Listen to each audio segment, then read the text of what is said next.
Rethink Industry.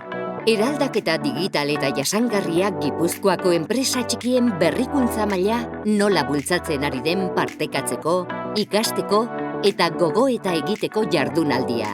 Arlo ekonomikoan, sozialean eta ingurumenari lotutakoan. Gipuzkoaren etorkizuna eraikitzen jarraitzeko ekimena da. Gure enpresei jasangarriagoak eta lehiakorragoak izaten lagunduko diegu, gero eta exigentiagoa den mundu mailako merkatuan. Rethink Industry jardunaldian, lurraldeko enpresen esperientzia arrakastatxuen bidez ikasi ahal izango duzu. Eta eraldaketa bikoitz horri aurre egiteko, Gipuzkoako ekosisteman funtsezkoak diren eragileak ezagutuko dituzu. Rethink Industry, Kursal Biltzar Jauregia. 2023ko otsailak 16, osteguna. Eman izena hemen, rethinkindustry.eus.